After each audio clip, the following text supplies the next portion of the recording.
Cybertruck and Semi share extended range, and how and why is our primary story for today. We also have an update on the stock, and we also have our usual health tips. This is Greg for Teslafaninsight. Thanks once again for joining us. If this is your first time on the channel, welcome. If you're a repeat visitor, welcome back. In the rear, as you can see, we're overlooking in Los Angeles, California, the newest stadium that's being built for the two football teams.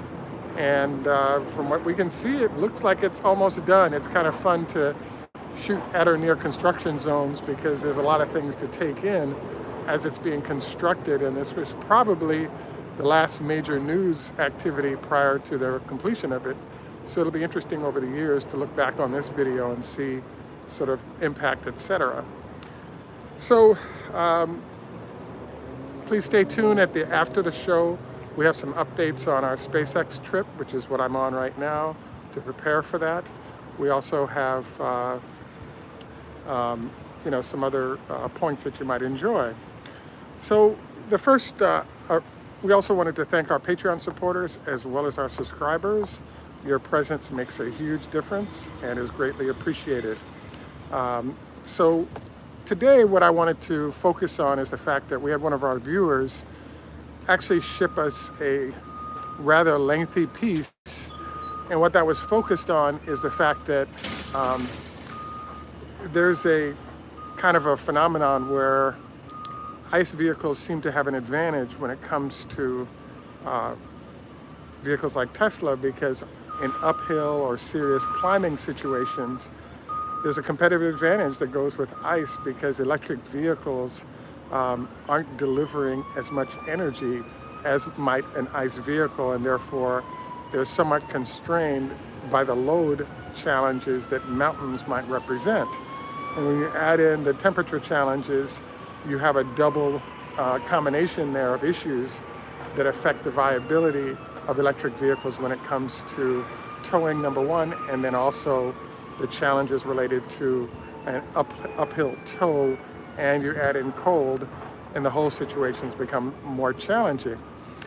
We elected to move into this today because there's an open question right now as to why Elon has chosen to delay on the Semi for so long, and then the Cybertruck was introduced. And so we did an earlier show that was focused on the fact that if you take a Model X and you put it under a lot of load strain, even for the longest range Model X uphill, you might get about 70 miles of range for that, and that would be fairly unacceptable for folks that are heavy towing, particularly in sort of truck-focused places like Texas. Now, what's very interesting here is that there's a lot of rules that we've learned about and talked about in the past, but in technology, there's something called the 3-year rule. And what that's about is that every 3 years, there's a process in which new chips are being designed, and the life cycle of chips tend to be about 3 years, at which point there's an upgrade done. And so both the design, build, and production of those chips are done on 3-year cycles, because that's an optimization about the amount of time it takes for those chips to be used efficiently prior to an upgrade. So what's interesting to us is that Tesla, in the form of the semi-truck and the Cybertruck, get a combination of chip and other upgrades that lends itself to performance when it comes to towing, shipping, etc., that you're really not seeing when it comes to other vehicles. So we wanted to sort of bring this up because it kind of looks bad in terms of towing capacity for maybe not the Semi, but definitely for the Cybertruck. But this sort of introduces the idea that the truck's capabilities towing-wise at the 14,000 pounds that was listed might include ranges that the Model X is unable to do, because if you think about the Model X, it's been around for a while, beyond 3 years. And it's right at the point where Tesla usually tries to do upgrades of those vehicles when the new parts or chips, et cetera, are available. But in essence, every aspect in general of the vehicle is a lot older than the Cybertruck and the Semi. But now everything is going to get an upgrade as we go into new products. But the structure of the newest vehicles in the Semi side and the Cybertruck lends itself to, I want to say, a better performing vehicle.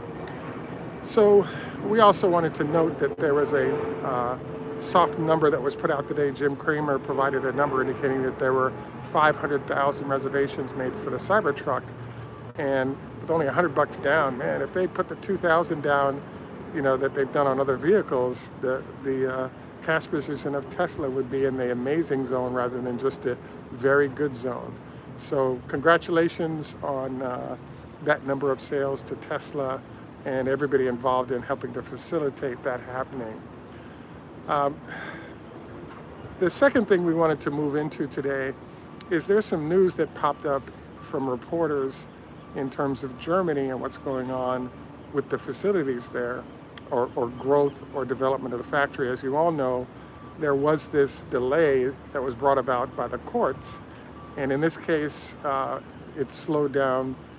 There's a hard deadline, evidently, of the 29th of February, during which, if not completed for the tree removals by then, it may delay the project by 6 months. And it seems as though the goal here was to try to put this delay in so that it would delay the factory by 6 months, and we'll see how this breaks out. One of the aspects of it that we learned about that was somewhat new in the report that we just got is that, I don't know if you guys know about a place called Berkeley, California, but I had a chance to participate in at least one protest that was being held there several years ago. And what I was surprised by was that there's a collection of folks who are protesters, and it's one thing to protest a specific issue. It's another thing to just protest in general all the time. And so in this case, what's being suggested is that in Germany, there's a group of folks that seem to protest a whole bunch of things. And what it's really about is there are some folks that are kind of left behind by the society. And the one vehicle they have to kind of screw up the works is the ability to say no or protest something. And this is a way for sort of the disenfranchised to sort of exercise some power. And I believe it's a fairly sad situation given that, the benefits to both the economy as well as to the environment of the factory being completed and operating are demonstrated to be excellent. And so it's sad that folks are leveraging their ability to protest to actually move into the space and sort of protest this issue, and I think unnecessarily, and hopefully something can be worked out to complete so that all the benefits that come out of this plant can be realized. I do think it is, kind of tight here because there's only like a week left before we enter, they can't do anything for 6 month zone because of mating seasons of animals. So we'll see what happens. We'll keep you posted, and we're hopeful that it doesn't become a huge distraction.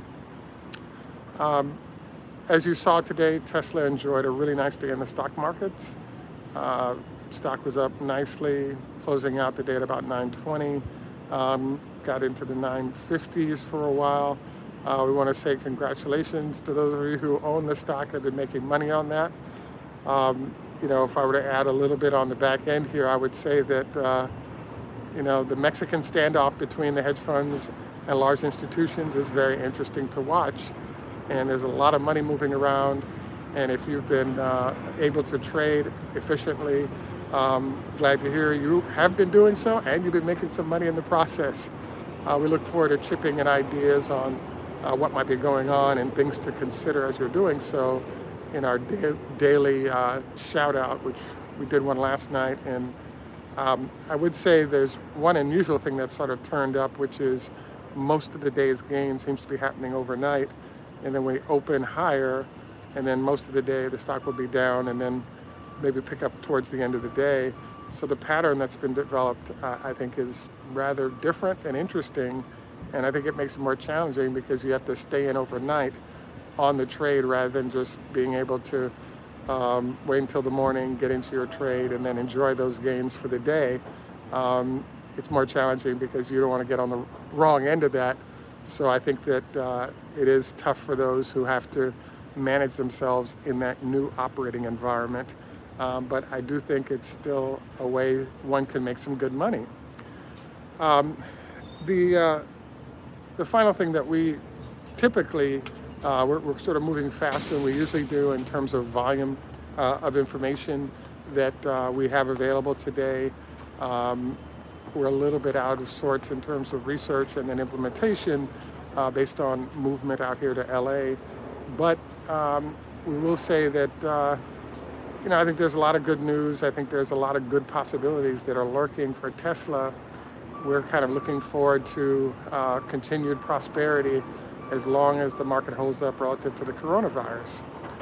So we're going to finish out our show with our usual health tips. Don't forget, fried foods just once a week. Also wanted to encourage you to try to do 25 leg lifts per leg per day as a way to reduce the chance of leg issues or knee issues for operations. Also wanted to mention the 5-2 diet. Lifting a couple of 3 times a week can be helpful for bone density, as Mr. Petrobona pointed out. And we also wanted to encourage you to not go to bed within 2 hours of eating, preferably 4 hours to let the food digest, and therefore a generally healthier outcome for you and better happiness and health. I also wanted to encourage you to try to maintain the same sleep patterns for a couple of weeks and see what it's like to have bed and wake be the same all the time, because this too allows your body to get into a predictable circadian rhythm, and that kind of rhythm is what's required to sort of optimize body health and image. So we wanted to kind of run this by you as usual because we want our folks to be happy, healthy, and productive, and all these suggestions sort of fit that bill. At any rate, very short show today. We decided to do an experiment where we're not putting ads in. All we need is for everybody to chip in $1.50, if possible, on our PayPal page, which is below, and we'll try running no ads. And if we get the funds needed there from no ads, we can avoid some of the sound issues that we've had with loud or not so loud ads. So please support us on this effort to go ad-free. $1.50 or $1.25 or so would help us to get to our goal so that we do not have to put ads in, and it eliminates some of the drama that we've been experiencing relative to noise levels between the show and etc. Any rate, the final note is that we're on the SpaceX preparation tour here.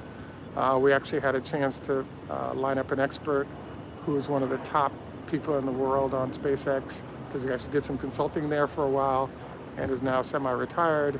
And then we have some other folks who are lining up to complete the trip that are pretty exciting. Any rate, I want to thank you for taking time out to join us. This is Greg for Teslafaninsight. Tschüss, German over French, Lehitrod, Hebrew, Choda Hafez, Farsi, Hejdo, Swedish, Ni hao ma, hello in Chinese, Zdravstvuyte, hello in Russian, Do vidzenia, e bueno, e la vita, Italian. And in Jamaica we say, enough respect, walk good man. Thank you for joining us and have a great day. Bye for now. And I'm going to take you guys out with a little bit more of the view of the new stadium that's being built in Los Angeles, and looks pretty good to me. Kind of neat design. Oh.